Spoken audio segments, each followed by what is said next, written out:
Hi everybody. Thank you for coming to this live event. Today is about the third stimulus package and Jobkeeper's allowance. But before I started, I just wanted to thank you all for being here.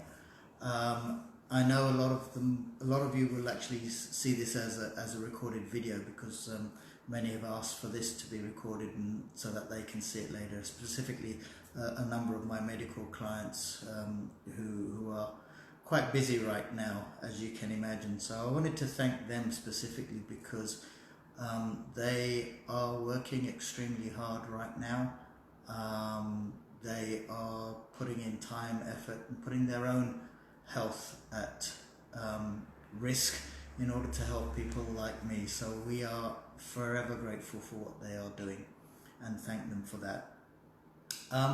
But today is about packages. So the third stimulus package on JobKeepers, and all the packages we've had have all been designed on the back of an envelope because they've been pumped out really quickly. And with anything that's been pumped out really quickly, you're always going to find that there's flaws in them. They're not thought about properly. And this one is no different. I think this is a good package, but because they've pumped it out so quickly, the information available for us to tell you what it means is a bit lacking. So it's a bit frustrating for us because we can't tell you or give you all the answers that you need. But we're going to do our best and try. So, what is it? How does it work? Are you eligible? Are you not eligible? All these questions we're getting. So I'm going to take it piece by piece and then try and make sure you have all the answers you need in order to get this package. So first, eligibility. There's been a lot of debate as to whether certain trusts and companies and things like that are eligible. So I want to go through that first. If you employ an employee, you are eligible. If you run a business that trades as a trust or a company but is not running payroll, does not have employees, you are covered, and that includes sole traders as well. So if you're a sole trader, you will get covered. If you're a trust receiving distributions, then you will be covered. If you're a company and you're not paying yourself or anybody else a salary, you will be covered. The main criteria is this 30%. So you have to show and prove that 30% of your income has gone down. Now, there is a little bit of confusion as to what this means. Now, from our understanding is it's your last BAS, so you can look from January 2020 to March 31st, 2020 and compare that to the same period, January 2019 to 31st of March 2019, and if you're 30% down in this quarter, you qualify. They've also said they'll look at month on month, so you can look and say, well, March 2020, what did we do? Compare it back to March 2019. If you're 30% down, you qualify. The problem is they never gave us clear guidance as to what it meant if you're a new business. So if you started in October 2019, you're not going to have any figures to go back to March 2019. And the way it was written was, you may not qualify. Well, the tax office has now given us guidance on that, and they've said, yes, you may qualify. We just need to give you discretion. So you're going to have a conversation with them. They'll also consider you if you have started reasonably early in that year. So if you started in January, February, March 2019, it's likely your sales won't be very high because you're not established. So they will look at you in that case too. The one bit that's really confusing is this 30%. They have not told us whether it's going to be a rolling thing or whether it's just now.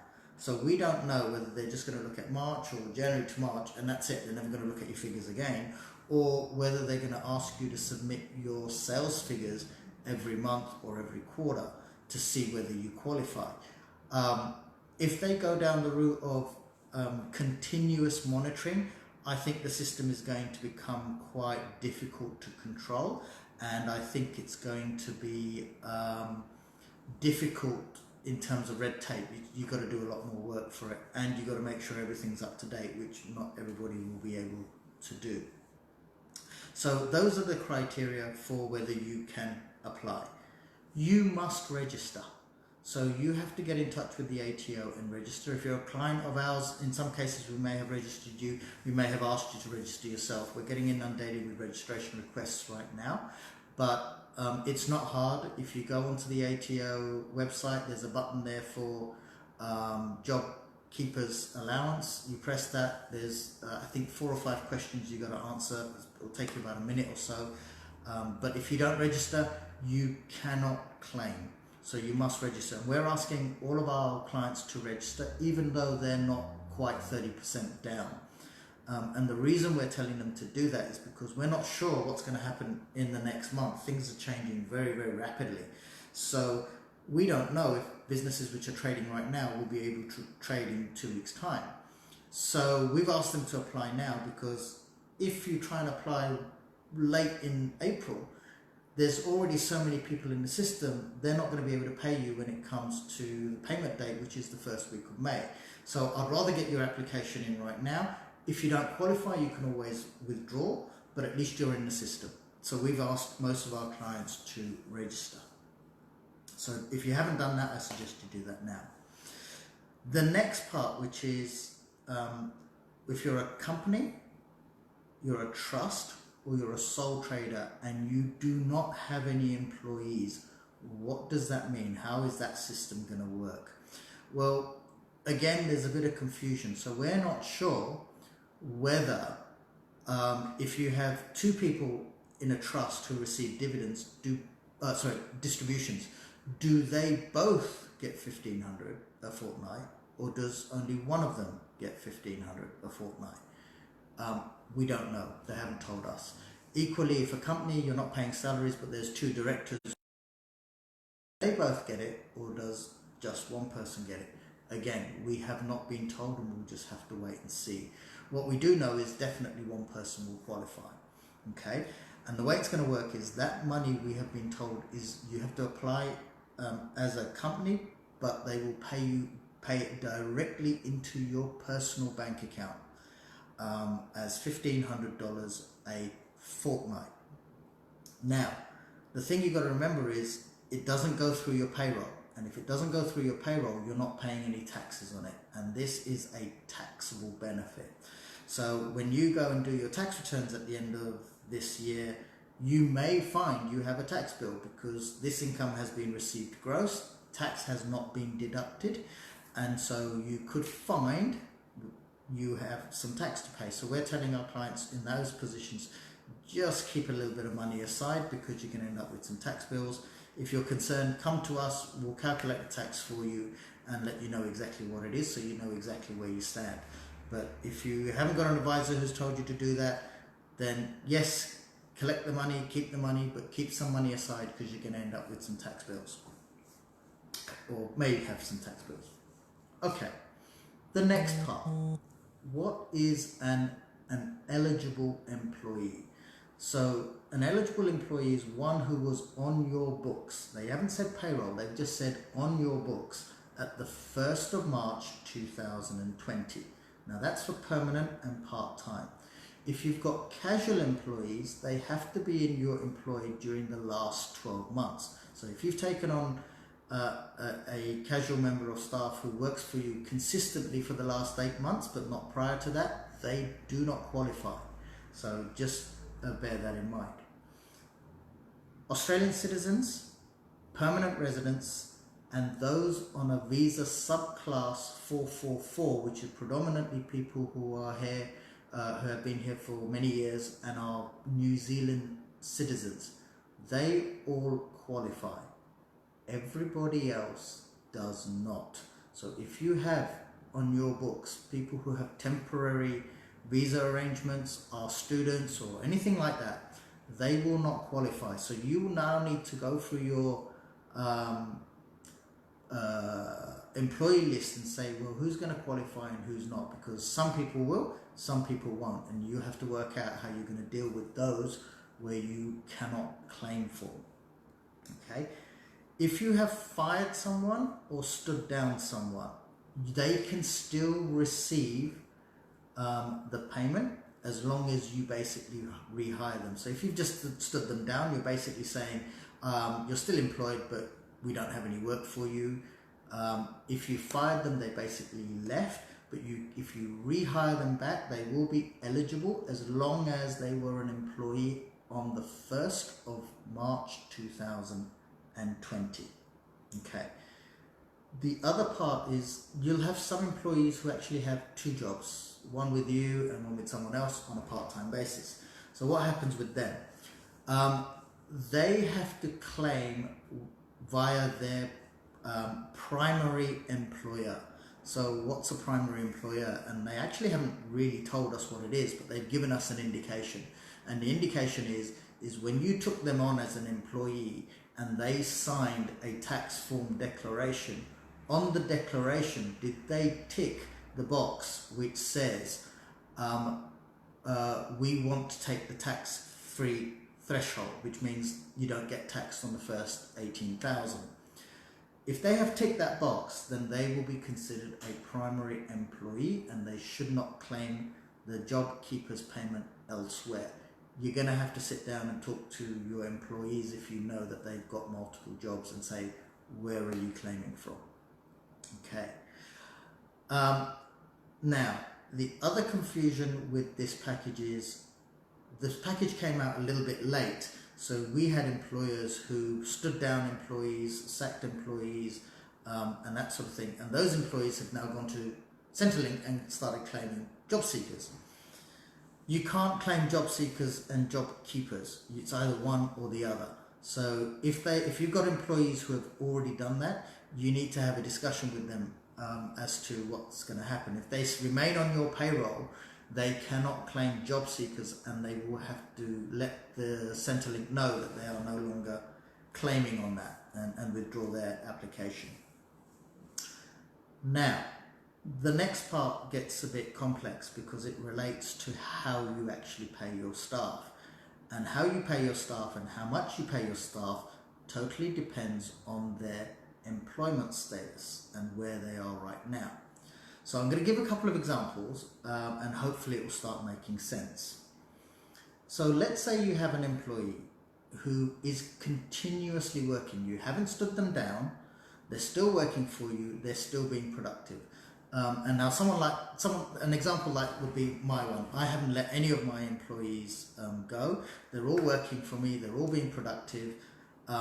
Now, if my income was 30% down, I could claim on this thing, but my employees are still working. If you're in that situation and you are paying more than $1,500 a fortnight, then actually your payroll does not change. Everything stays the same. They receive their normal pay as normal. You have to pay superannuation on that pay. Okay, you accrue leave on that, and you accrue carers leave as well. Nothing changes on the payroll. So if you've got employees who are paid under an award and you are making them work, you have to pay them in accordance with the award.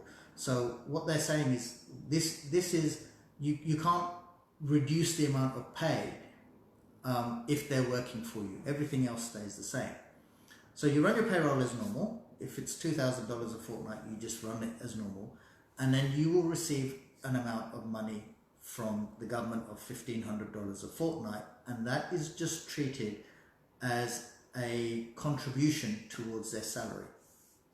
And you can post that however you want in your accounting system. You can put it against wages, or you can have a separate line in the P&L. We're telling all our clients to have a separate line in the P&L so we can track it. So that's what happens to employees who are working for you and are productive. Nothing changes. The second part is where you have employees who are not receiving $1,500 a fortnight but are still working for you. So they might receive on average $600-700 or $500 a fortnight. Now the government, as you've applied, they've been accepted, they're now receiving $1,500 a fortnight. what does that mean? Well, first of all, you've got to pay the employee $1,500 gross, okay? So you have to put it in the system, and in your payroll system, and you would say $500, which is their normal pay, on which they pay superannuation, they receive annual leave, carers leave, whatever they're entitled to, they receive. Then on their payslip, you'll have a separate line, which is going to say Jobkeeper's allowance, which is taxable, but is not subject to superannuation. So now you can see why it's getting a bit complex. Okay, it's not so the extra $1,000 you don't have to pay superannuation on. Okay, and then when the money comes in, you treat it in the same way as before. It's effectively an allowance or a subsidy against wages. So that's what happens if you have employees who are still working for you. Okay, then you have employees who have been stood down and are not working for you, and you are either paying them or not paying them.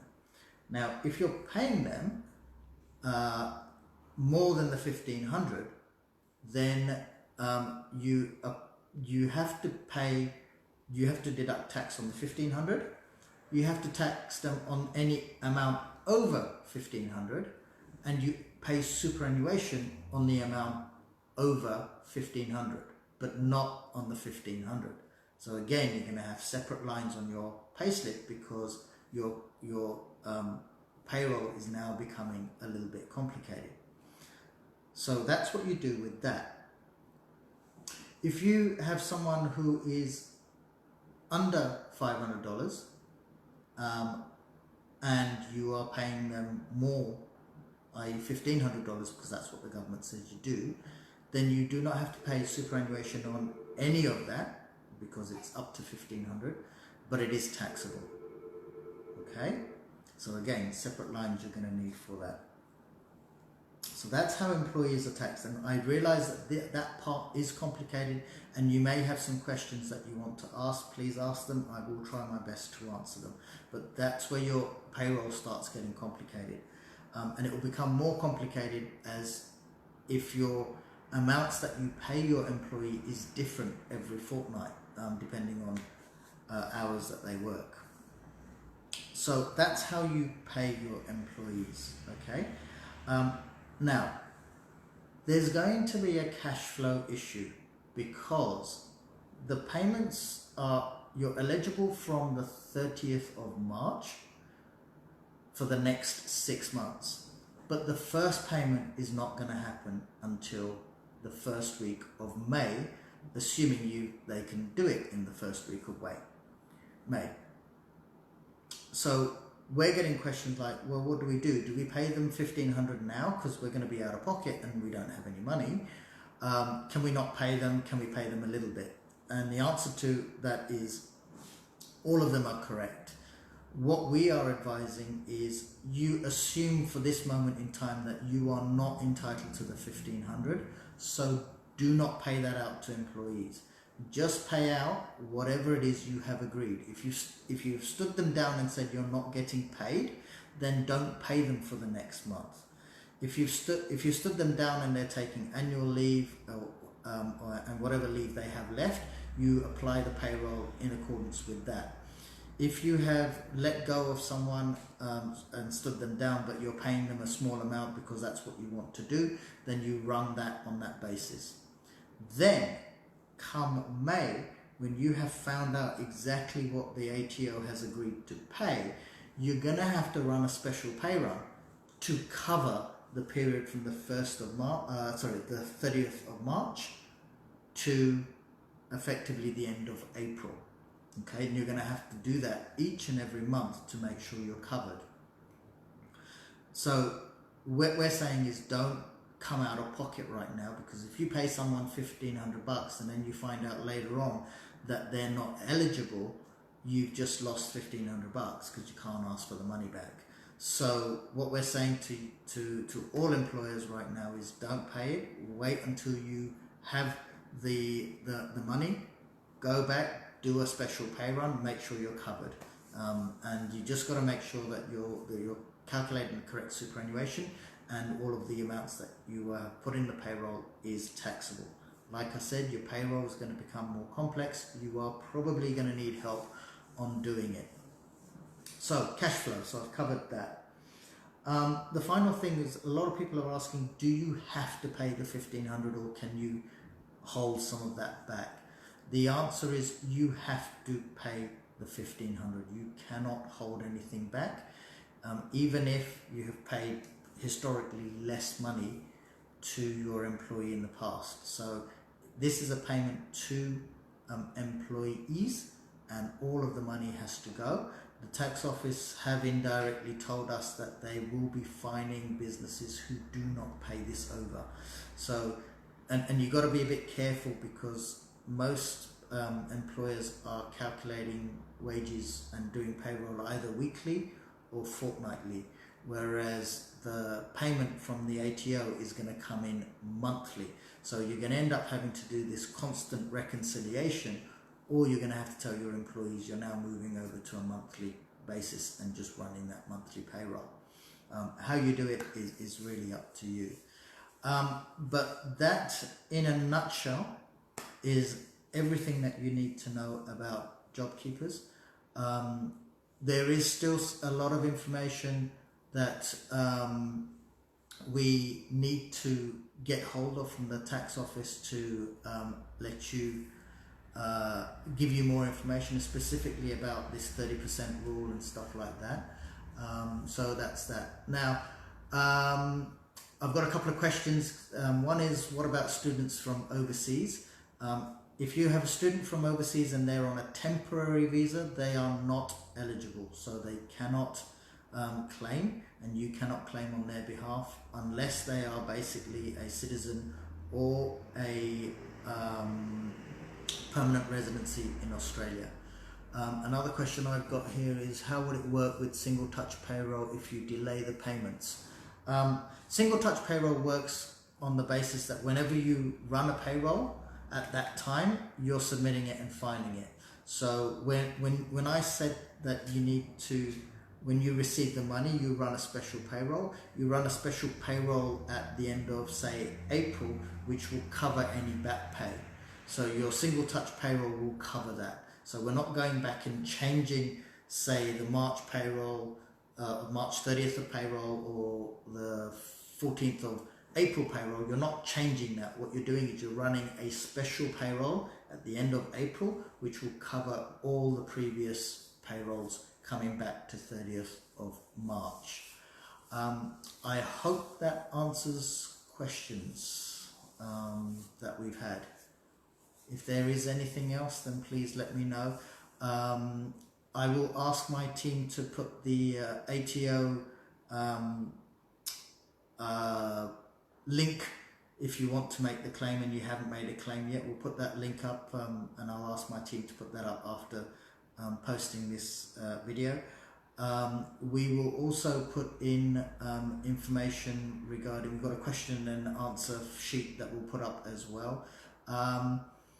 What about superannuation payments if you go beyond June? Well, this is for 6 months, so you do not have to pay superannuation on the job seekers. So that part there is zero superannuation on.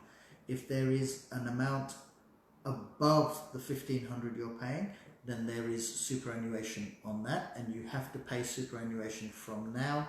There's no changes to the superannuation figures at all, so they stay the same. Okay, Patrick, got a question from you. If employees are paid, say, 1,500 per fortnight, do they now get $3,000, or does the employer heal the 1,500 per fortnight? Do they now get 3K? So basically, yes, they get $3,000 for the month, if that's what you're asking. I'm assuming that's what you're asking. So if they'll get 1,500 in the first fortnight, 1,500 in the second fortnight, and as an employer you have to pay that amount over. You can't reduce it. So if it comes to 3,000, that's what you've got to pay for the month. I hope I've got that part right, but I'm sure you'll correct me That's keep. Yes, they keep it. Yes, they keep 1,500. I'm guessing that's what you're after, but if not, let me know and I'll clarify that for you.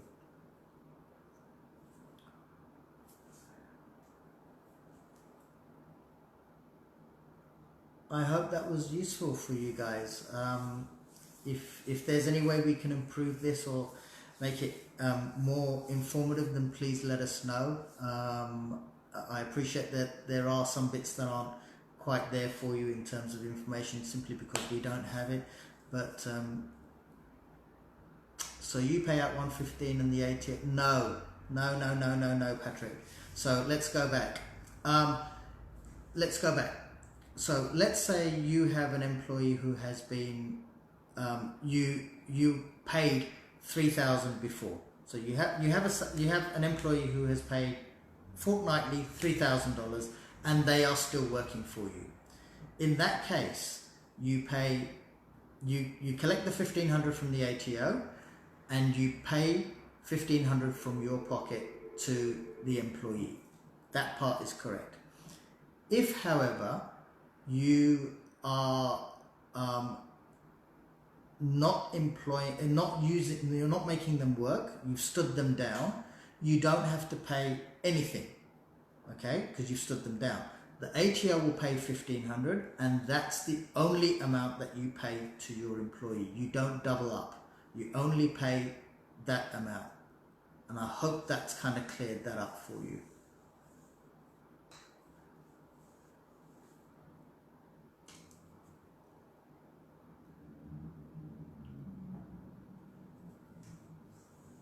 So what we're saying is if you've stood anyone down, then you just have to pay them 1,500. You do not have to pay them anything more than the 1,500. Whatever you get, you pay.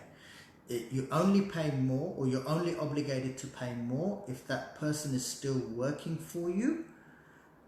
They are still employed by you and you're getting them to work, they're being productive, and you normally pay them more than 1,500. Only then do you have to pay them more than 1,500, depending on whatever your payroll says.